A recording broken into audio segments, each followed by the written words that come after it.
Welcome to back my YouTube channel रूहानी पति का आपका हार्दिक स्वागत अभिनंदन करता है। सभी सत्संगी भाइयों को जय सतगुरु, जय राधा स्वामी। तो आज फिर से हम हुजूर महाराज जी बाबा जयमल सिंह जी की कहानी का एपिसोड 3 आप तक पहुंचा रहे हैं।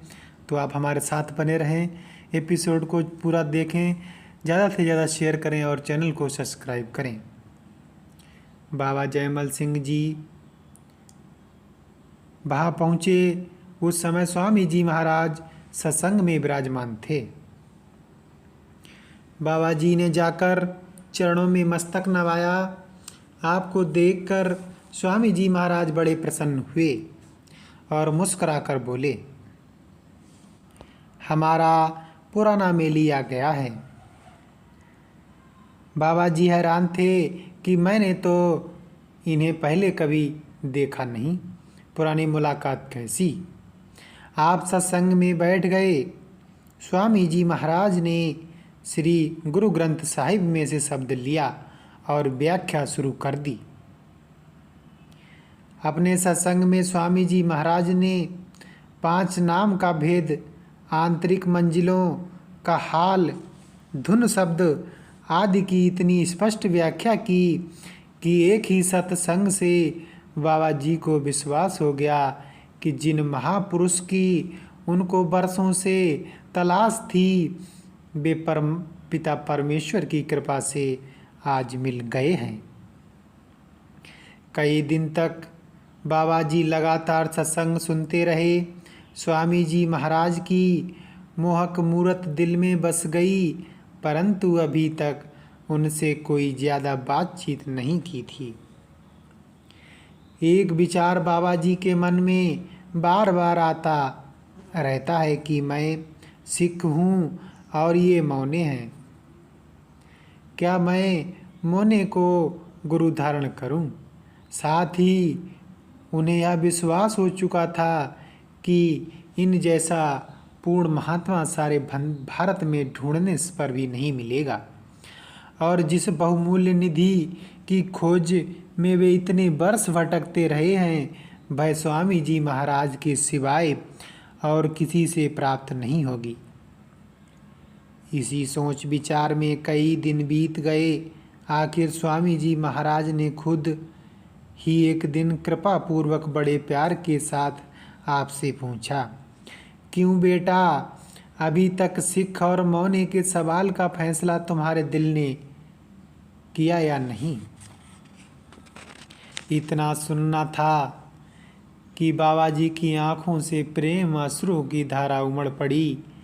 किसी प्रकार थमने में ही नहीं आती थी। स्वामी जी महाराज ने धीरज बांधते हुए फरमाया, सत्य की खोज। स्वामी जी महाराज ने फरमाया, सत्य की खोज करनी चाहिए। बाहरी बातों में उलझकर कई बार सत्य की खोजी असलियत से दूर रह जाते हैं। तुम ही सोचो कि सर पर लंबे केस रखने या सिर मुड़वा देने पर परमात्मा की प्राप्ति में क्या अंतर आ सकता है। हमें बाह्य गुरु से मिलना है या बालों से बांधना है। शरीयत का पालन एक हद तक ठीक है। अगर इसी को ध्येय मान लोगे तो हकीकत से कोसों दूर रह जाओगे। बाबा जी के हृदय में प्रेम की भावना ऐसी उमड़ी कि आपने उठकर अपना मस्तक स्वामी जी महाराज के पवित्र चरणों पर रख दिया और उस दयाल ने दया और मेहर के साथ अपने दोनों हाथ उनके सिर पर रख दिए। दूसरे दिन बाबा जी को नाम की बख्शिश मिल गई और पंच शब्द की हकीकत का पूरा भेद प्रदान कर दिया गया। 2 दिन और 2 रात आप एक छोटी सी कोठरी के अंदर अकेले लगातार समाधि में लीन रहे। आपकी काया ही पलट गई, तन मन निहाल हो गया। बरसों से जिस अमूल्य रत्न की खोज थी वह पूरे सदगुरु की दया से प्राप्त हो गया। बार बार अपने सतगुरु के पवित्र चरणों में शीश झुकाते और अपनी कृतज्ञता दर्शाते। रोम रोम में आनंद समा गया था, खुशी से फूले न समाते थे। स्वामी जी महाराज ने फरमाया, तुम हमारे पिछले मेली हो, यह सब कमाई तुम्हारी पहले की हुई है। स्वामी जी महाराज जैसा पूर्ण संत सतगुरु और बाबा जी जैसा सच्चा खोजी शिष्य अनुपम संयोग था। उस समय बाबा जी की उम्र करीब 17 वर्ष की थी। आप दिन रात अभ्यास में लगे रहते, कई कई दिन कोठरी से बाहर ना निकलते।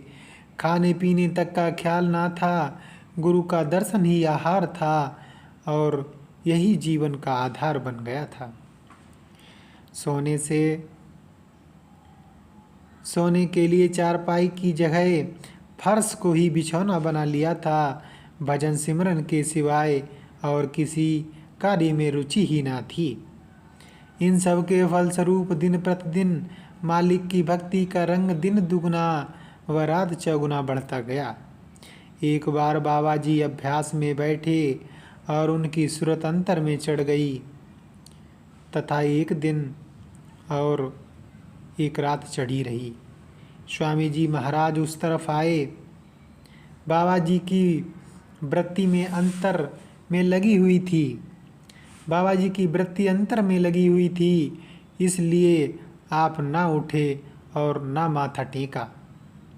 स्वामी जी महाराज अपनी तवज्जो से उनकी वृत्ति को बाहर लाए और उन्होंने पूछा कि बताओ, गुरु नानक का मार्ग जो हमने दिया है ठीक है या नहीं।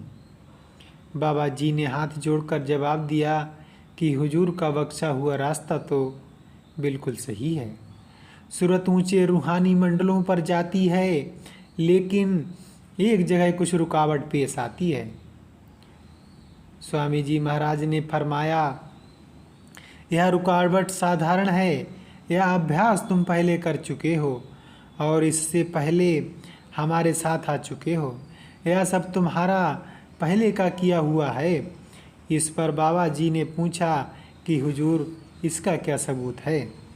स्वामी जी महाराज ने कहा, अगर सबूत चाहते हो तो भजन में बैठो। स्वामी जी महाराज ने कहा, अगर सबूत चाहते हो तो भजन में बैठो। स्वामी जी महाराज ने बाबा जी को फिर से भजन पर बिठाया, उनके सिर पर हाथ रखा और अपनी तवज्जो देकर रुकावट दूर कर दी। जब फिर स्वामी जी महाराज ने बाबा जी को रूह को अपने ध्यान द्वारा नीचे उतारा तो बाबा जी ने विनती की कि अब मुझे अपने चरणों में ही रहने दो, अपने चरणों में ही रहने दें और यहीं बैठकर भजन करने की आज्ञा दी जाए। इस पर स्वामी जी महाराज ने फरमाया, दुनिया में स्वार्थ और परमार्थ दोनों बरतने चाहिए। अगर त्याग में ही नहीं रहोगे तो लोगों का पराया अन्न खाना पड़ेगा। माथा टेकने के वाले और सेवा करने वाले तुम्हारी कमाई लूट लेंगे। दुनिया में अपने गुजारे के लिए अभ्यासी को कोई ना कोई काम करना चाहिए। भजन सिमरन के लिए हक हलाल की कमाई बहुत ज़रूरी है। हक और हलाल की कमाई बहुत ज़रूरी है। अतएव स्वामी जी महाराज ने हुक्म से आप सिख पलटन नवंबर 24 में, जो उन दिनों आगरा में स्थित थी, भर्ती हो गए। यह सन 1856 की बात है। जितने दिन पलटन आगरा में रही, आप प्रतिदिन स्वामी जी महाराज के दर्शन व सत्संग के लिए पन्नी गली आया करते थे। उस समय की आपकी गुरु भक्ति और नाम की कमाई की बहुत सारी घटनाएं प्रसिद्ध हैं। आज की कहानी को यहीं पर स्टॉप करते हैं और हम आपसे मिलेंगे हुजूर महाराज जी के अगले एपिसोड के साथ। आपको जय सतगुरु राधा स्वामी।